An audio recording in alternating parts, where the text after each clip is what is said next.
1985 की बात। मुंबई के पॉश इलाके में एक घर में फोन की घंटी बज रही थी। रात के तकरीबन 9:30 बजे थे। फोन उठा, उधर से आवाज आई, भाई ठाकुर साहब की तबीयत बहुत खराब, अस्पताल में हैं, लेकिन बोल रहे हैं कि कोई उन्हें देखने नहीं आया। यह खबर जिसने भी सुनी, एक पल वो रुक गया। ठाकुर यानी संजीव कुमार, वही जिन्होंने शोले में बिना हाथों के भी पूरी स्क्रीन पर दबदबा बना दिया था। वही संजीव जिनकी एक्टिंग में इतना दर्द होता था कि दर्शक थिएटर में रो उठते थे। लेकिन उस रात न कोई दोस्त पहुंचा, न कोई रिश्तेदार, और फिर 6 नवंबर की सुबह आई। माँ की पुण्यतिथि के दिन माँ की तस्वीर के नीचे रखे बेड पर संजीव कुमार की सांसें थम गई। यही उनकी जिंदगी की सबसे बड़ी ट्रेजेडी थी। एक महान कलाकार का बेहद अकेला अंत। लेकिन इस आखिरी सफर की शुरुआत बहुत दूर गुजरात के सूरत शहर की एक तंग गली से हुई थी। नमस्कार, मैं हूं नवनीत कुमार और आप सुन रहे हैं फिर वो कहानी याद आई। आज हम बात करेंगे शोले के ठाकुर यानी संजीव कुमार के किस्सों की। 1938 में सूरत में जन्मे हरि भाई जरीवाला यानी संजीव कुमार का बचपन आसान नहीं था। पिता की मौत तब हो गई थी जब वो महज 11 साल के थे। मां शांताबेन ने जैसे तैसे 2 कमरों के मकान में परिवार को संभाला। हरि भाई स्कूल से लौटकर मां की मदद करता, डाक खाने में पार्सल पहुंचाता और फिर किताबों में खो जाता। लेकिन फिल्मों का भूत तो दिल दिमाग पर सवार हो चुका था।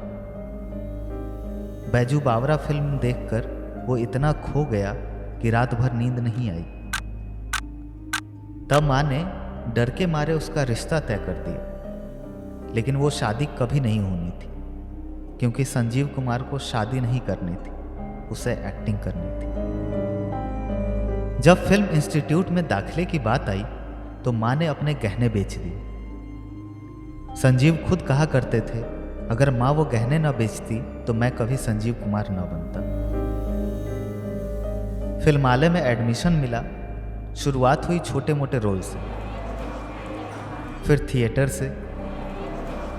संजीव कुमार ने सिर्फ 19 साल की उम्र में 60 साल के बूढ़े का किरदार निभाया था, वो भी इतने असलीपन से कि एके हंगल तक दंग रह गए। फिल्म हम हिंदुस्तानी में उन्हें एक एक्स्ट्रा रोल मिला, बिना डायलॉग का।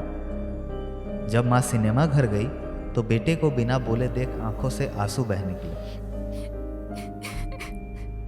उनकी पहली बड़ी पहचान संघर्ष फिल्म से मिली, जहां वो दिलीप कुमार के सामने नजर आए।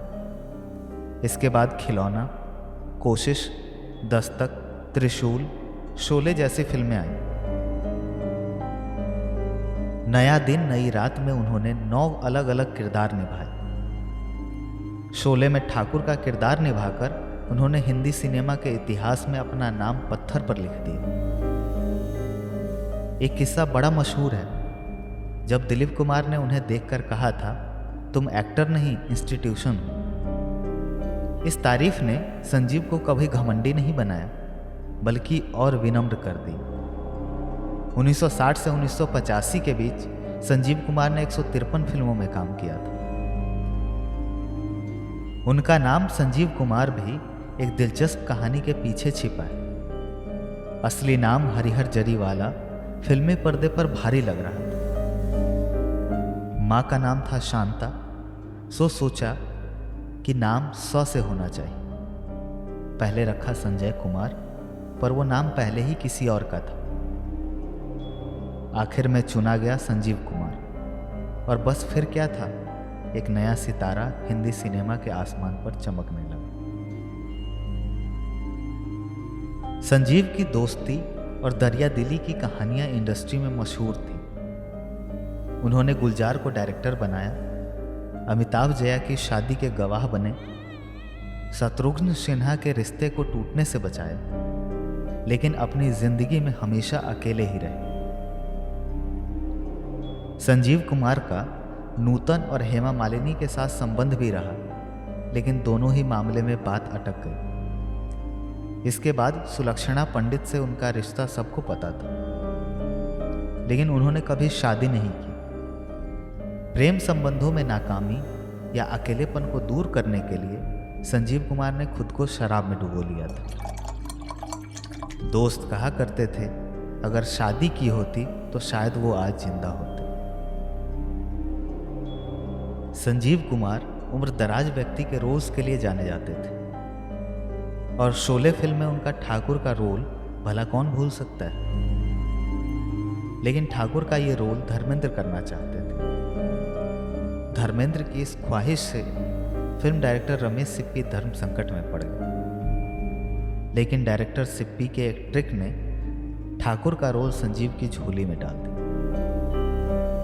दरअसल डायरेक्टर ने धर्मेंद्र से कहा कि अगर तुम वीरू का रोल करोगे तो तुम्हारा स्क्रीन टाइम हेमा मालिनी के साथ ज़्यादा रहेगा, वरना ये रोल संजीव को ही देना पड़ेगा।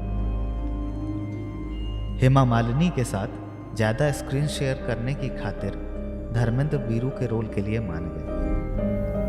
ठाकुर के रोल की वजह से संजीव कुमार को आज तक याद किया जाता है। संजीव शराब पीते थे, देर से सेट पर आते थे, लेकिन कभी किसी सीन को दोबारा करने की ज़रूरत नहीं पड़ती थी। उनका एक ही टेक डायरेक्टर के लिए फाइनल कट बन जाता था। 6 नवंबर 1985 को उनकी मां की पुण्यतिथि थी। सुबह अस्पताल में डॉक्टर ने बताया कि उनके फेफड़ों में पानी भर गया है, लेकिन उन्होंने किसी को बुलाने नहीं दी। कहा अब बुलाने से क्या फायदा, जो आएंगे वो दिखावा करेंगे। और कुछ घंटों बाद उन्होंने आंखें बंद कर ली।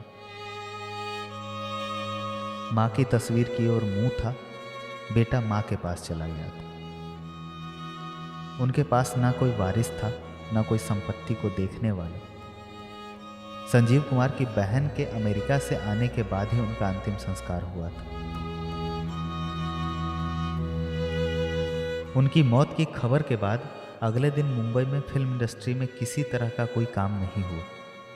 सारी की सारी शूटिंग कैंसिल कर दी गई थी। उनकी मौत के बाद भी उनकी 10 से ज़्यादा फिल्में रिलीज हुई थी।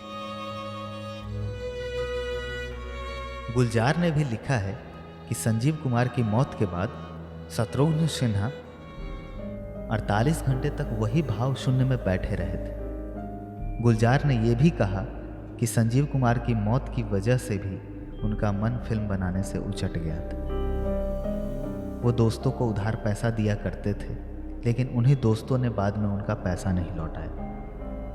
उनके देहांत के बाद जब हिसाब किया गया तो पता चला कि उन्होंने करीब 100 करोड़ रुपए से ज़्यादा उधार दिए थे, जो कभी वापस नहीं आए। 36 साल बाद 2021 में उनकी बायोग्राफी है, एन एक्टर्स एक्टर। पूरे इंडस्ट्री ने फिर से उन्हें याद किया। नए एक्टर्स ने उनकी फिल्मों को दोबारा देखा ताकि उनसे कुछ सीख सके। असली कलाकार कभी मरते नहीं, वो किरदारों में, भावनाओं में और सिनेमा की रीलों में जिंदा रहते हैं। जैसे संजीव कुमार, वो अभी जिंदा है, हर उस किरदार में, हर उस दर्द में जो उन्होंने पर्दे पर उतारा। तो ये थी संजीव कुमार की कहानी। ऐसे और किस्सों के लिए जुड़े रहिए हर रविवार स्टेट मिरर के साथ।